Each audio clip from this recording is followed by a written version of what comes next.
Well, good afternoon, good morning, or good evening to all of you, wherever you may be in the world. It's morning to some, it's afternoon to others, it's evening to other people in different parts of the world. So, good morning, good afternoon, or good evening, wherever you are, whatever you're doing, stop because it's time to go into the book of Leviticus. This is a walk through the Bible.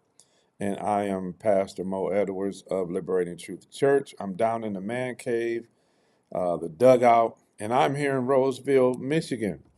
For those of you who are wondering what state and what city I'm in, it's on the outskirts of Detroit. The draft is here this weekend, so everybody's excited about that. I'm going to Gratiot, Coney Island, right around the block from me. My friends, plural, own it. And so I'm going to watch part of the draft tonight at 8 p.m. Eastern Standard Time. Please share this teaching at LTC dot, I always, sometimes I forget the Detroit, ltcdetroit.org, ltcdetroit.org.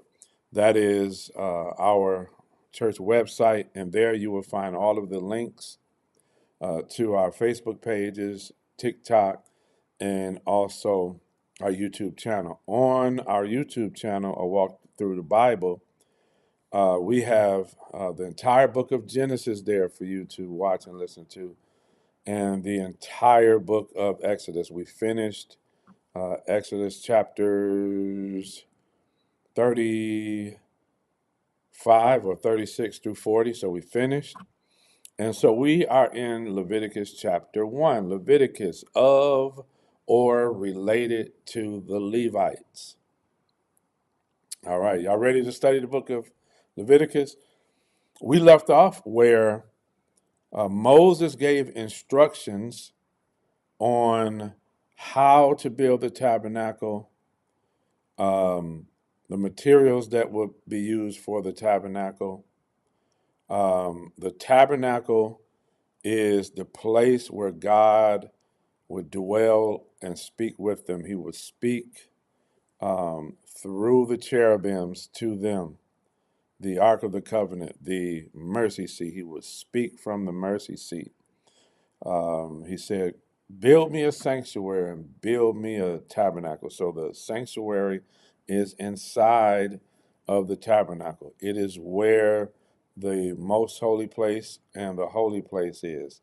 The tent covers the tabernacle. Then you have the holy place where you have, so you have the most holy place where the Ark of the Covenant, Ark of the Testimony is, the mercy seat. Then you have the veil. Then on the other side of the veil, you have the table with the showbread on it, and you have the candlestick or lamp that was to be lit. Also, outside of, on the other side of the veil, in the holy place, you have the altar of incense where sweet spices were to be burned. All right. Right outside of the door, you have the golden laver where the priests washed their hands and washed their feet. And either they went into the sanctuary, into the tabernacle, or they turned the other way and they sacrificed offerings on the altar of burnt offerings. Okay, so he gives the children of Israel instruction on how to build it, the materials to use. He takes the offering for it. They get so much from the children of Israel that they have to stop the offering and say that they have enough stuff. Okay, and many preachers have preached from that passage, right? Stop. We have enough stuff. We got too much stuff. We're good. We got enough to build. And so a man named Bezalel, Holiab, and a host of others who God gave the spirit of wisdom to do cunning works. As a matter of fact, Bezalel says that he knew all manners of work. He could work with stone, with gold, with shittim wood, with fine linens and colors. So he was a jack of all trades, but he was the master of all of them because God gave him the wisdom. And so at the end of chapter 40, it says that the work was done and Moses was pleased with it. And so now it's time to learn how to sacrifice, or how to bring offerings, I should say. Sacrifice means to kill the animal. Sacrifice means to kill the animal. Jesus sacrificed his life. They killed him. Okay? And he shed his blood to atone for our sins. We'll see here in Leviticus that the blood of the animals atoned or made atonement for the sins of the priests and the children of Israel. Whether it was a ruler, whether it was a priest, whether it was an individual or the congregation as a whole, the blood of the animals atoned, covered their sins.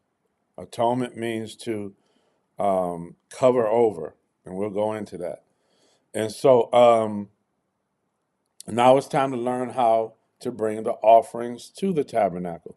And again, Leviticus means of or related to the Levites.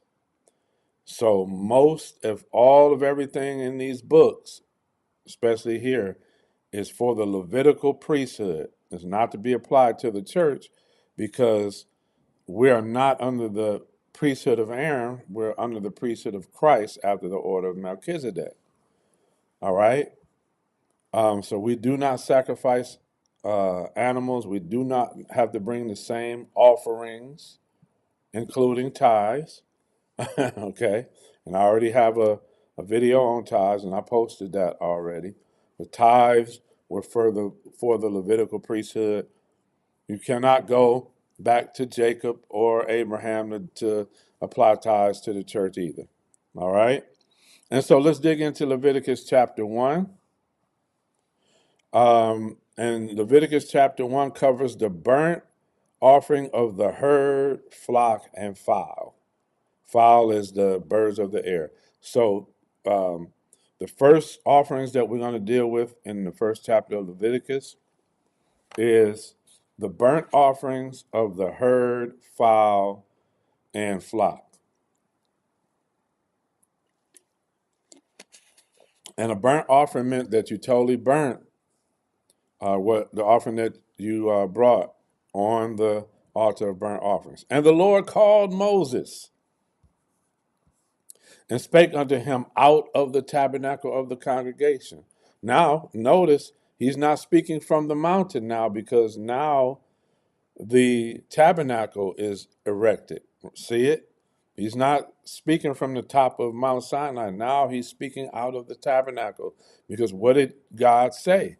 He said, when you make me the sanctuary and the tabernacle, that's where I'm going to dwell, and that's where I'm going to speak to you from.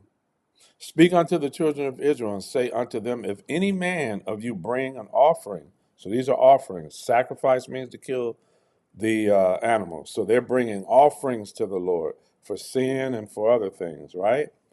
Speak unto the children of Israel and say unto them, if any man of you bring an offering unto the Lord, ye shall bring your offering of the cattle, even the herd, and of the flock.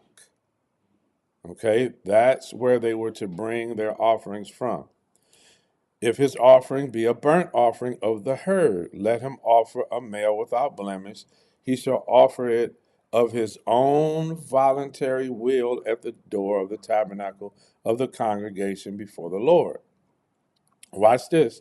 You're going to notice when the offerings are for sin, they put their hand on the head of the animal.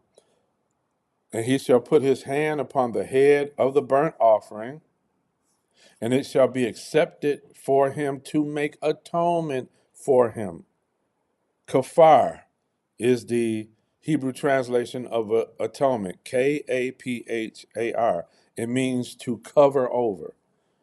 To atone means to cover for a wrong or a sin that is committed, to cover it. Okay?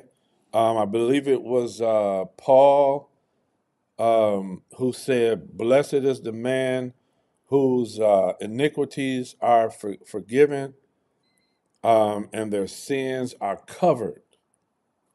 Okay? Um, and he shall kill the bullock. Notice it's a bullock before the Lord, and the priest, Aaron's son, shall bring the blood. So it's the man who's bringing the offering who kills the bullock. And then the priest shall bring the blood and sprinkle the blood round about the altar that is by the door of the tabernacle of the congregation. And he shall flay the burnt offering and cut it into his pieces. Okay? And we can go back to Exodus 29 and look at the offering of the bullock. Okay? It's covered there as well. And the sons of Aaron the priest shall put fire upon the altar and lay the wood in order upon the fire. So when you go back to Abraham, and when he was going to offer Isaac, remember he had wood. But then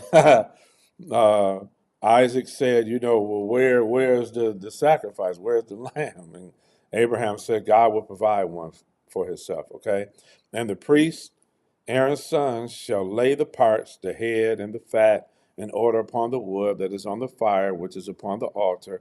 But his inwards, notice this, his organs, and his legs shall he wash in water, and the priest shall burn all on the altar to be a burnt sacrifice, all right? An offering made by fire, a sweet savor unto the Lord.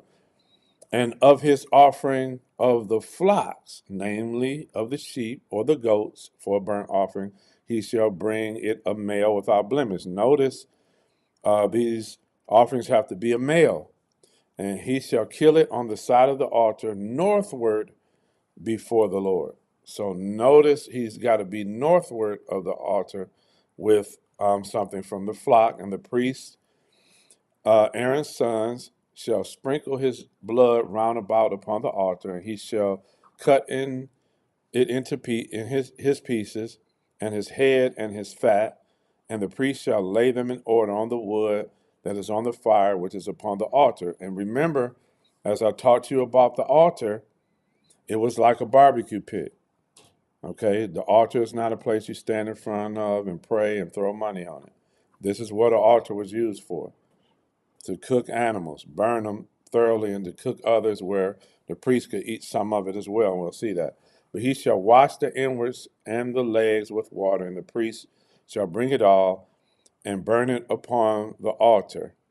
It is a burnt offering, an offering by fire, a sweet savor unto the Lord. So notice they're going to wash these things because they need to be washed and be made holy unto God before they're burnt. They're not even being washed to be eaten. They're being washed just to go on a holy altar. And we learn also that the altar and everything, the tabernacle and everything in it had to be anointed with oil, right? So these things had to be washed and prepared before they were put on the altar to be totally burnt.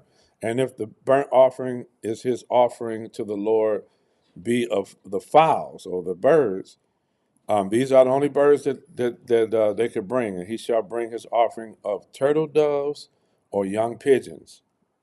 Okay? God is very specific. That's why the law was burdensome.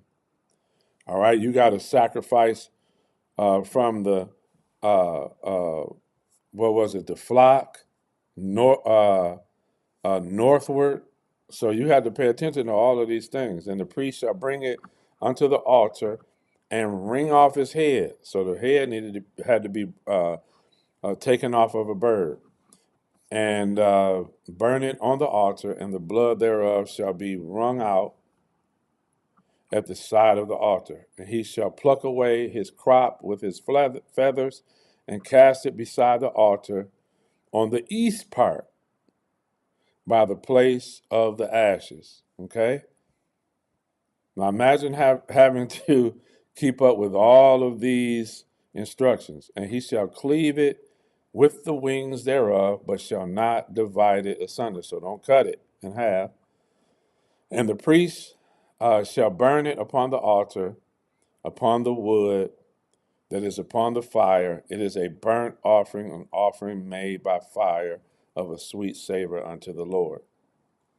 All right, so these are the burnt offerings.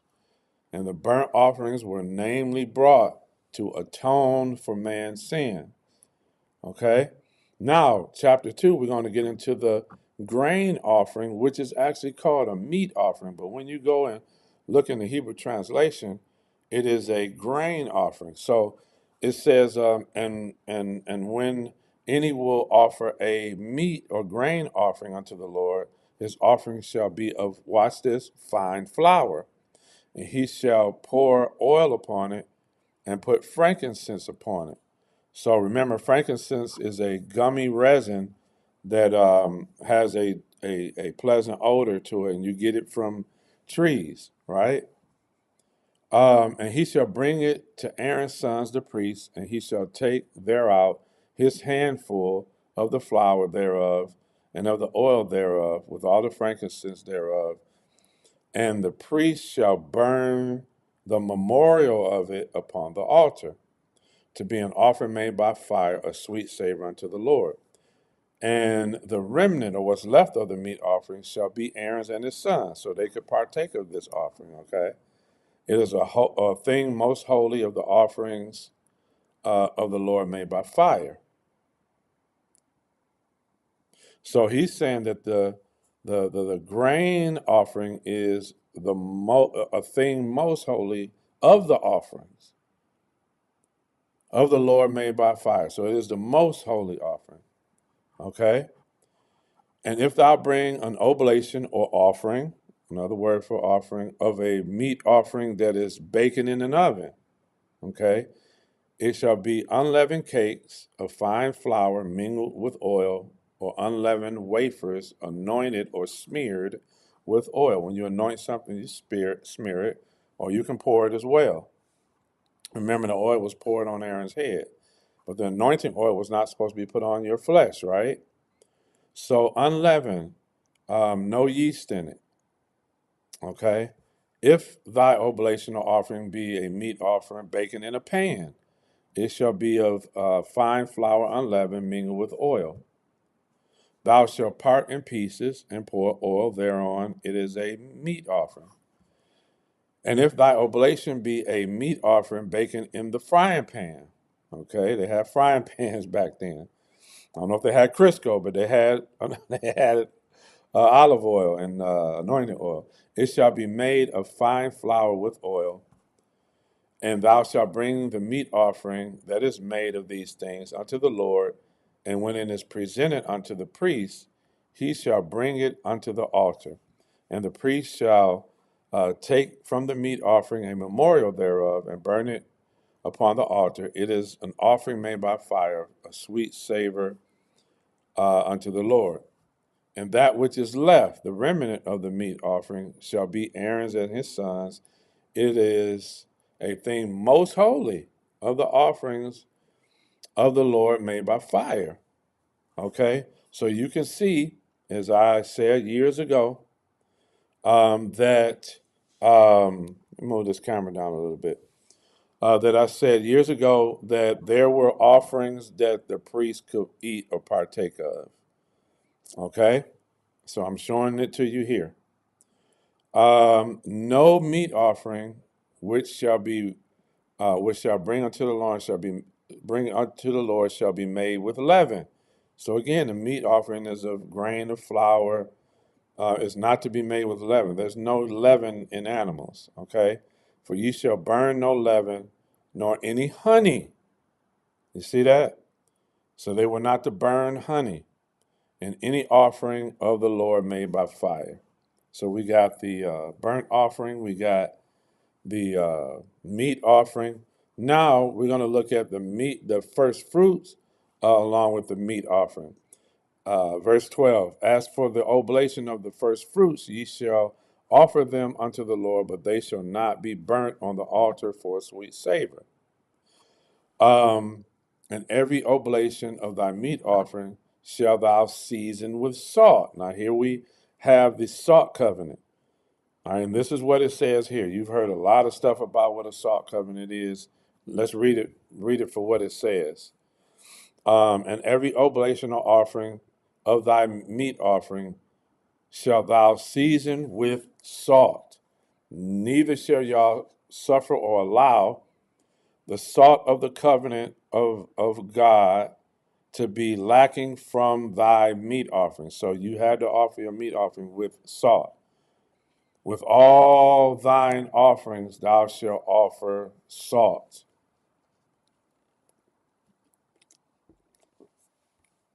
And if thou offer a meat offering of thy first fruits unto the Lord, thou shalt offer for the meat offering of thy first fruits. This is what you should offer: green ears of corn dried by the fire, even corn beaten out of full ears. Now, some say that these are ears of corn that are still green. Quite not right, but it's the first fruits, is what the scripture says. And thou shalt put oil upon it and lay frankincense thereon. It is a meat offering. And the priest shall burn the memorial of it, part of the beaten corn thereof, and part of the oil thereof, with all the frankincense thereof. It is an offering made by fire unto the Lord on the altar. Now, the peace offering, starting in chapter 3. And we're going to dig into this eventually, because I believe the peace offering is just like the burnt offering, and it's for the atonement for sins because it's using a bullock. And let's just look at it, okay? Peace offering. I believe it's to make peace with God, okay? And if his oblation be a sacrifice of peace offering, if he offer it of the herd, whether it be male or female, y'all see that? So now with the peace offering, you can use a male or female. He shall offer it without blemish before the Lord, and shall lay his hand upon the head of his offering. Notice, when it's an atonement for sin, remember, you lay your hand upon the head of it, right? So with this peace offering, look, it's saying to lay your hand upon the head of it and kill it at the door of the tabernacle of the congregation. So the burnt offering was to be done the same, right? Like the bullock for the sin offering. And Aaron's sons, the priest, shall sprinkle the blood upon the altar round about. And he shall offer of the sacrifice of the peace offering an offering made by fire unto the Lord, the fat that covereth the inwards.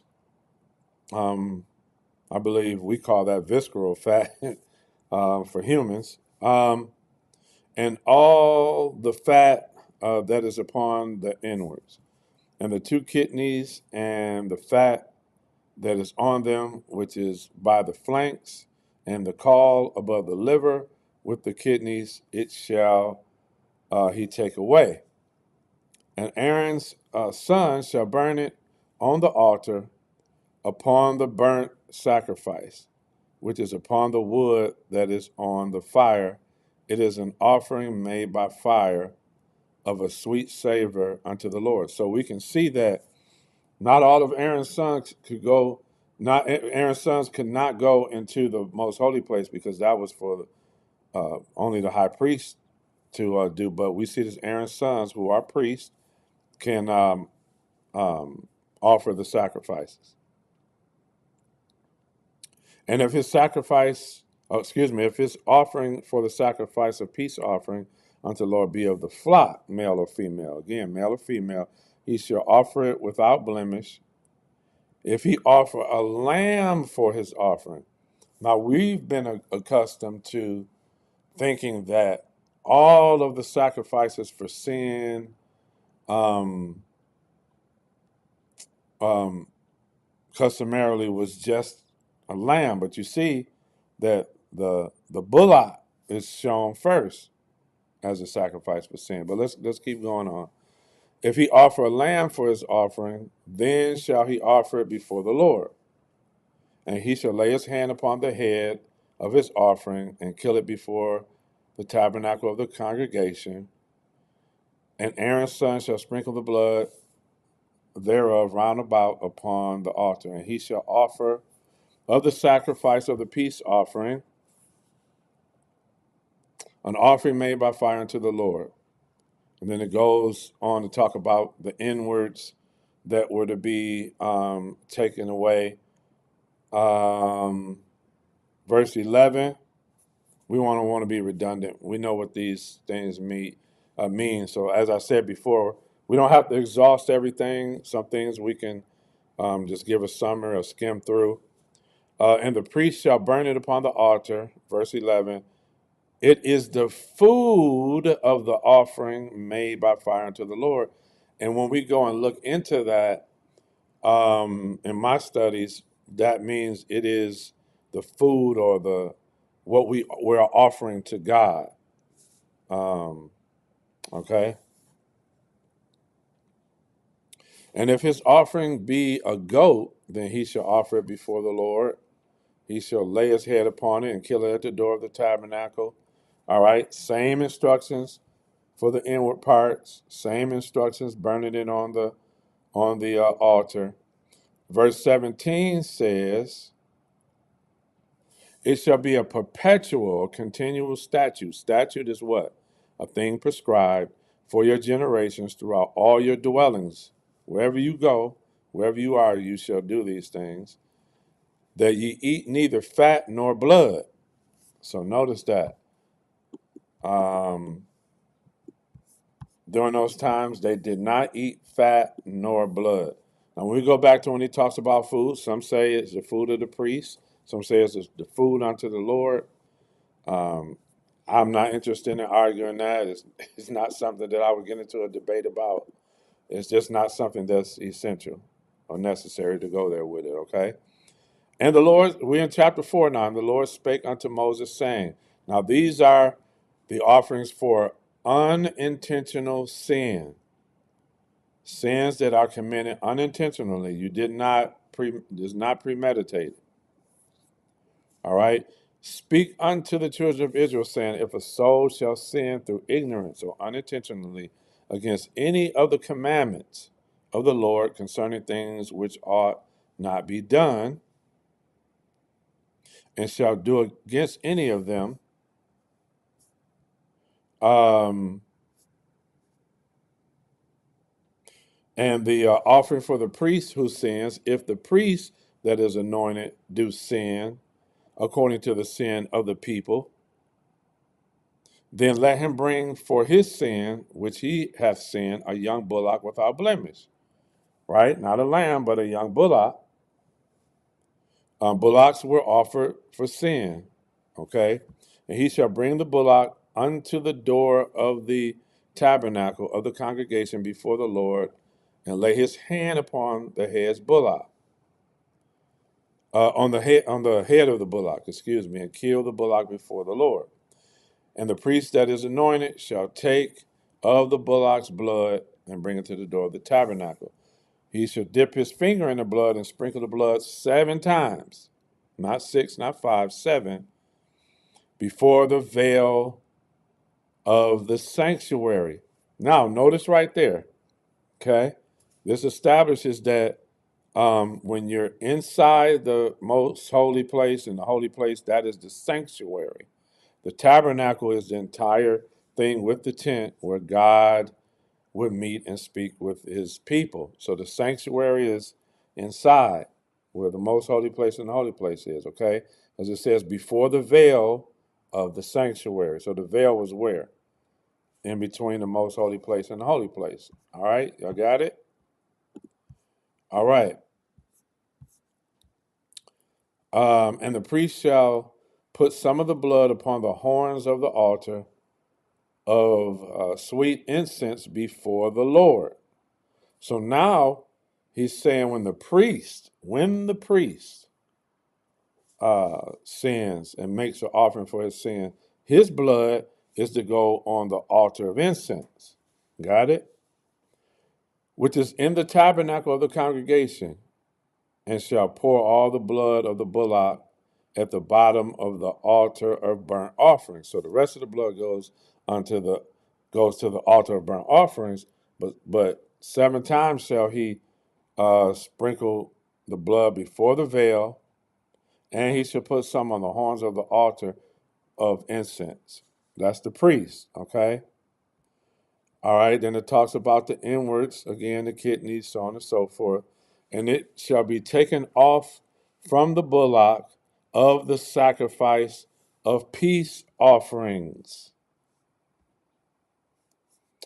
You got it? All right, let's go back and let me see something. Of peace offerings.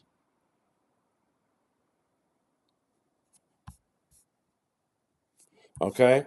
So as you can see, this offering is an offering just like the offering for sin.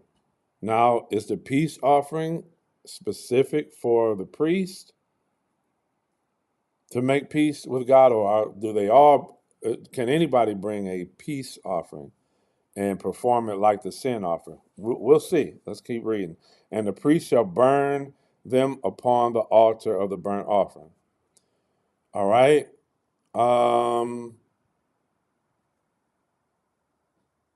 And watch what it says. And the whole bullock, verse 12, and the whole bullock shall he carry outside the camp. Remember? Um, Notice that, watch this, and it's just coming to me.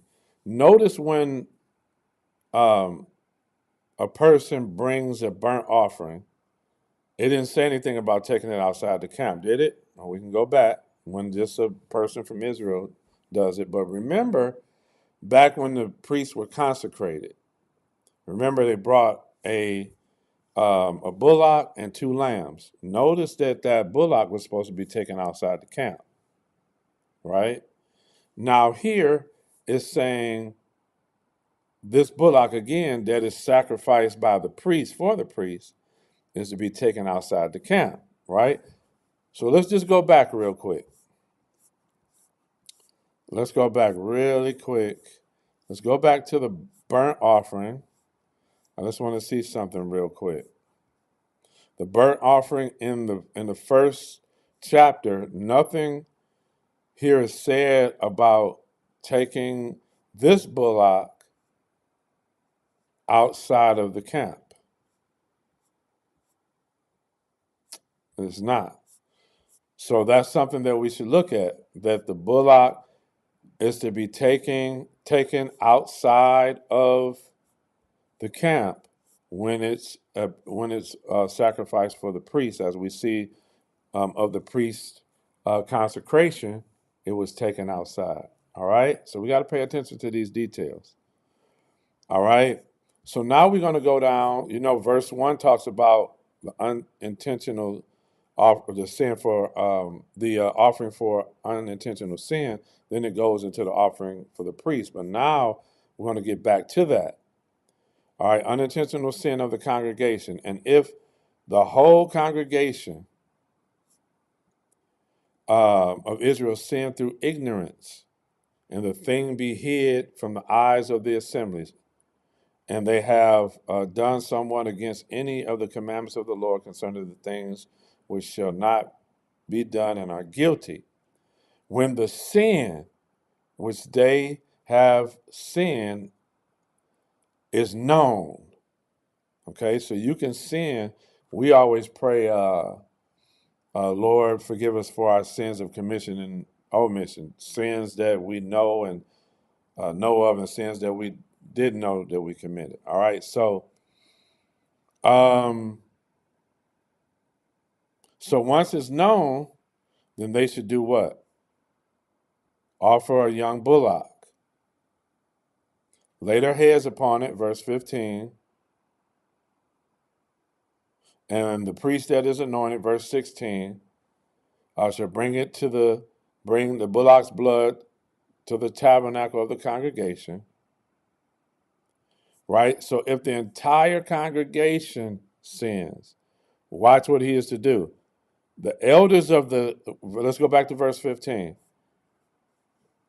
If um, if the whole congregation sins in ignorance, verse 15 says, and the elders of the congregation shall lay their hands upon the head of the bullock. Okay, so the elders on behalf of the congregation, and then the priest that is anointed shall bring of the bullock's blood to the tabernacle of the congregation. So when you even look at the elders in the New Testament, what does it say? If there's any sick among you, go to who? The elders. All right?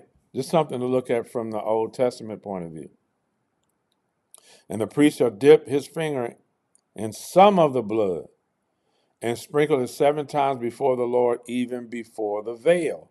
So this blood that is offered from this bullock on behalf of the sins of the entire congregation, that blood is to go on the horns to the veil, and then verse 18 says, and put some on the horns of the altar. So on both, okay. Verse 19 says, and he shall take all of his fat from him and burn it upon the altar. Same thing. And verse 20, and he shall do with the bullock as he did with the bullock for the sin offering. So shall he do with this, and the priest shall make atonement for them, and it shall be forgiven them. So their sins will be forgiven through this offering, through this sacrifice of this animal. See the type and shadow of Christ and his sacrifice. So it says, do the same thing with the bullock of the sin offering, right? Okay. Watch what it says now. And he shall carry forth the bullock outside the camp and burn him as he burned the first bullock. It is an offering for the sin of the congregation. Okay? All right. So now we see the carrying it outside of the camp is not just for the priest. It's for sin, period. To carry it out of the camp, to remove sin away from them. And we'll learn about the scapegoat coming up soon in these in these books as well, right? Okay. The sin of a ruler. When a ruler hath sinned and done somewhat through ignorance against any of the commandments of the Lord his God concerning things which should not be done, and is guilty, or if his sin wherein he hath sinned come to his knowledge, he shall bring his offering, a kid of the goats, a male without blemish. So a ruler should bring this, right?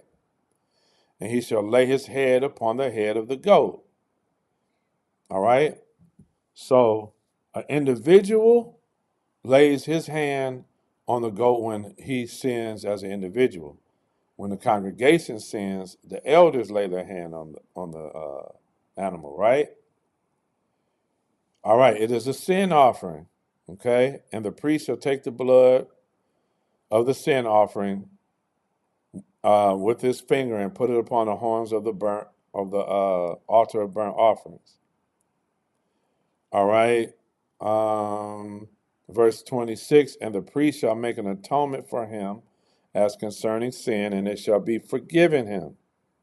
All right, so atonement is what's required to compensate for a wrong, to restore peace in a relationship. Atonement produces reconciliation. Atonement to cover. Atonement covers a wrong or sin.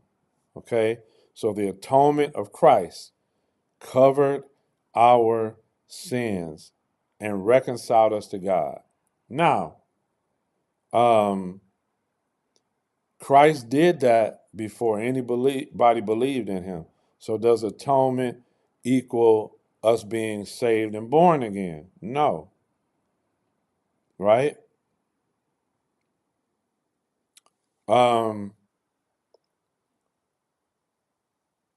Romans 4 and 7, saying, blessed are they whose iniquities are forgiven and whose sins are covered. All right.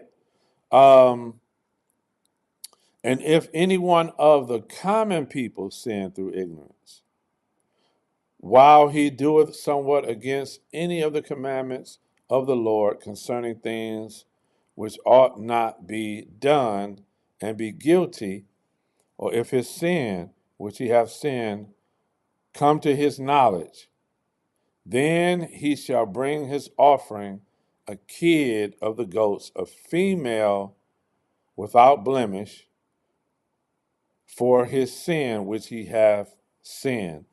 Now we're going to do some homework, okay?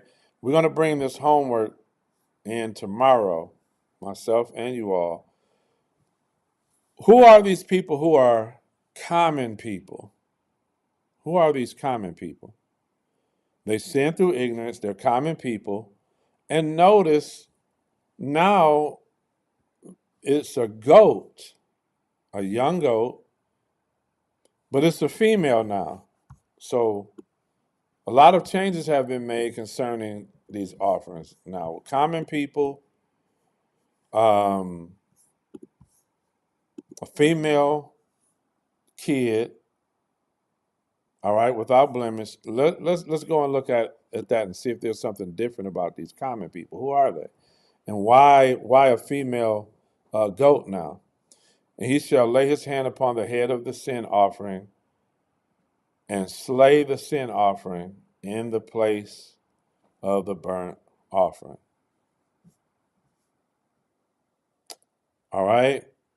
Verse 30 says, the priest shall take the blood and put it on the horns of the altar of burnt offerings, and some of the blood and the rest of the blood on the bottom of the offering, and he shall take away the fat. All the same things going down to verse 32. Now 32 says if he brings a lamb for a sin offering, okay, because we're accustomed to only, as I said earlier, we are accustomed to that only a lamb was brought for sin offerings, and we notice that it's different animals, and especially the bullock. He shall also, now it says if you bring a lamb for a sin offering, you bring a female without blemish. Okay?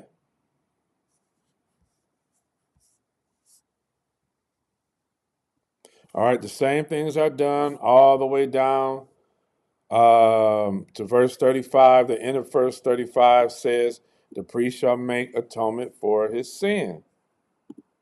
Okay?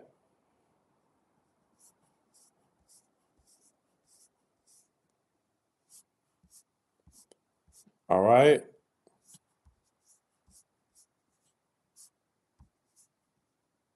So who is this? We went from a ruler to common people, you know. So is it that these common people use the females of the animals? That's what we're saying here. Um, verse 20 says if one of the common people sin, right? If one of the common people sin through ignorance, if a common person, we got to find out who that is. If a common person sins through ignorance, they are to bring a female goat, a female lamb, and that's what is required to be given according to verse 35 to atone for the sins of a common person. We're going to do some research on that, all right? We'll come back with that in the morning, all right? Chapter 5. Chapter 5. And if a soul sin and hear the voice of swearing, all right, the voice of swearing, we're going to research what that is, and is a witness. I want to leave some stuff open for us to research, do some homework in some of these. All right, if a soul sin and hear the voice of swearing and is a witness, all right, whether he have seen or known of it, if he do not utter it, he shall bear his iniquity. So it's almost as if you know that someone has said something or done something, um, and you don't confront it, then you shall bear their iniquity. All right, so we're going to look up this verse, and I'm going to highlight this green. I'm going to highlight all of this green and go back to where it says verse 27. I'm going to highlight that green too, because that's going to be homework. All right. If a soul touch anything unclean, whether it be a carcass of an unclean beast or a carcass of an unclean cattle or of a creeping thing, and if it be hidden from him, he also shall be unclean and guilty. All right. Or if he touches the uncleanness of a man, whatsoever uncleanness it be, that a man shall be defiled withal, and it shall be hid from him when he knoweth of it, then he shall be guilty. All right.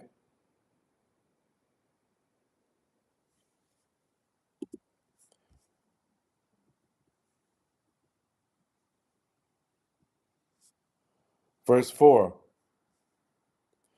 Or if a soul swear, pronouncing with his lips to do evil or to do good, whatsoever it be that a man shall pronounce with an oath or a promise or a pledge, right? And it be hid from him when he knoweth of it, then he shall be guilty in one of these. Okay? So now we're talking about sins that people speak with their mouth, things that people say. Okay? Y'all see that?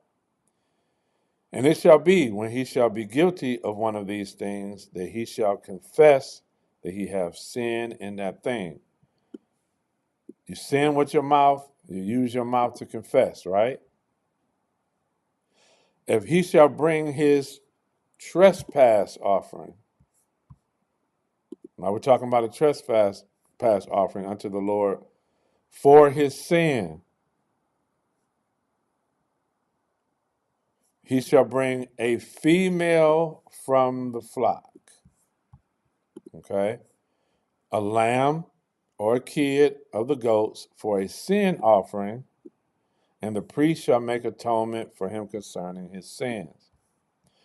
And if he be not able to bring a lamb, then he shall bring for his trespass. All right. So now we're using the term trespass. What's going on with that? Which he hath committed 2 turtle doves or a young pigeon. All right. Because a turtle dove and pigeons are a lot less expensive than giving a lamb if he can't afford to bring a lamb, right? He should bring that for a sin offering and the other for a burnt offering. He should bring one for a sin offering and the other for a burnt offering. All right? And he shall bring them unto the priest, for who shall offer that which is for the sin offering first, and wring off the head from his neck, but shall not divide it asunder. And he shall sprinkle the blood of the sin offering upon the side of the altar, so on and so forth. And he shall offer the second for a burnt offering. Okay? So there's a sin offering and there's a burnt offering, and all of it goes together because there's a part of the offering that has to be burnt totally. Okay?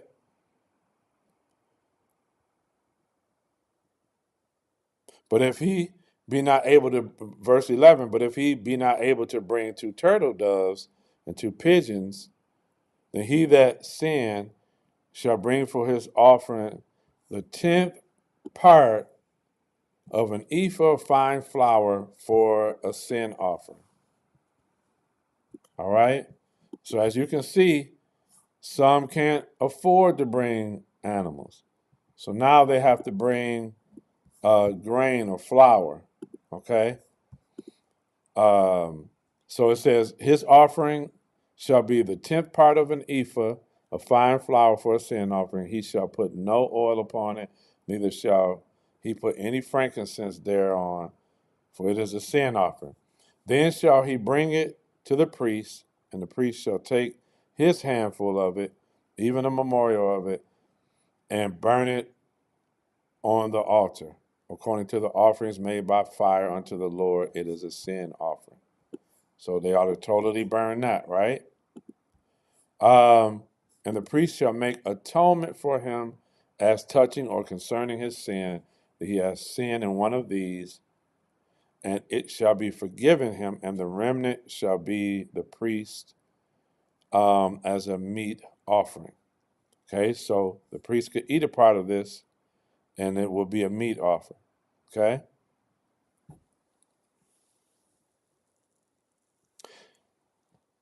Verse 14 says, and the Lord spake unto Moses, saying, if a soul commit a trespass and sin through ignorance in the holy things of the Lord, then he shall bring his trespass unto the Lord, a ram without blemish out of the flocks, without estimation, by shekels of silver, after the shekel of the sanctuary, for a trespass offering. Okay? So this is the trespass offering. And let's label that again.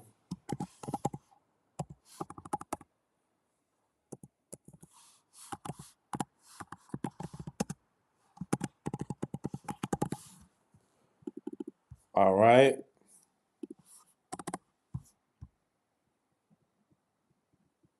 And he shall make amends. Here we go. That's atonement. Another definition for atonement. Reconciliation for the harm that he hath done in the holy thing, and shall add the 5th part thereof, and give it to the priest. And the priest shall make an atonement for him with the ram of the trespass offering, and it shall be forgiven him. If a soul sin and commit any of these things which are forbidden to be done by any of the commandments of the Lord, though he knew it not, yet he is guilty, and shall bear his iniquity. And he shall bring a ram without blemish out of the flock, without estimation, for a trespass offering. Okay?